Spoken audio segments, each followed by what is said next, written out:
አርቲስት ፒፒሎ ወይ ከዓ ብትክክለኛ ስማ አርቲስት ምሕረት ኣብ ቀረባ እዋን ናብ ኢንዱስትሪ ፊልም ኢትዮጵያ ዝተጸምበረት ተዋሳኢት እያ እዛ ልዕሊ 6 ፊልም ዝሰርሐት አርቲስት ኣብዚ ሰሙን ናይ ባዕላ ልደት ኣብ ግቢ መንገዲ ኣየር ኢትዮጵያ ኣብ ሓንቲ ኣውሮፕላን ምኽባራ ስዒቡ ኣብ መራኸብቲ ማሕበራዊ ሚድያ መዘራረቢ ዛዕባ ኮይና ቀኒያ እያ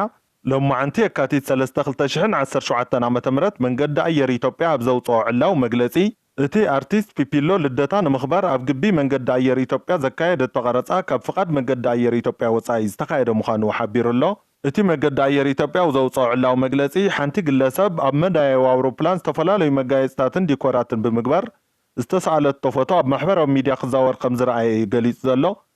አርቲስት ፒፒሎ ዝገበረቶ ቀረጻ ኣብ ተበላሽዩ ንጽገና ጠጠው ዝበለ ኣውሮፕላን ምዃኑ ዝገለጸ እቲ መንገዲ ኣየር እቲ ተግባር ካብቲ ትካል ፍቃድ ወጻኢ ከም ዝተገበረ ወሲኹ ገሊጹ ናይ ሞያ አገልግሎትን ስነ ምግባርን ብምሕላው ደረጁ ዝሓለወ አገልግሎት እናሃበ ከም ዝርከብ ዝገለጸ እቲ መንገዲ ኣየር ምዝ ጉዳይ ተተሓሒዙ እቲ ዓብይ ትካል ካብ ሞያው ስነ ምግባር ወጻኢ ገንዘብ ብምቕባል ነታ ግለሰብ ፍቃድ ከም ዝሃባ ተገይሩ ዝውዛዕ ዘሎ ሓበሬታ ካብ ሓቂ ዝረሓቐ ምዃኑን በቲ ተግባር እውን ከም ዝሓዘነን ሓቢሩ ኣሎ እዚ ሰሙናዊ ጉዳይ ኣመልኪቱ ምርመራ እናተገበረ ከም ዝኾነን ዝገለጸ እቲ መንገዲ ኣየር እዚ ተግባር ኣብ ልዕሊ ዝፈጸሙን ክፍጸም ኣብ ልዕሊ ዝፈቐዱን ኣካላት መምሕዳራዊ ስጉምቲ ከም ዝወስድ ኣረጋጊጹ ኣሎ እዚ ከምዚ ኢሉ እንከሎ ነዚ ኣመልኪቱ ርእይቶኦም ዝሃቡ ኣካላት ግን መንገዲ ኣየር ዝኣክል ዓብይ ትካል ኣብ ውሽጢ ግቢ እቲ መንገዲ ኣየር ንዝተካየደ ቀረጻ እንዲኮርን ኣፍልጦ የብለይን ምባሉ ዘይእመን እዩ ክብሉ ይገልጹ ወሲኾም ድማ መንገዲ ኣየር ኢትዮጵያ ነዚ ዘይፈልጥ እንተኮይኑ ዓብይ ናይ ድሕነት ጸገም ዘለዎ ትካል ምዃኑ ኣመላኻተ እዩ ኢሎም ይወቕስዎ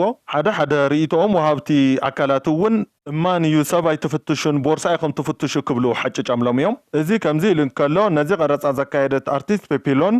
ነዚ ቀረጻ ንክተካይድ ዘፍቀዱ ሰራሕተኛታት መንገዲ ኣየር ኢትዮጵያን ምሕዳራዊ ስጉምቲ ከም ዝወስድ እዩ ገሊጹ ዘሎ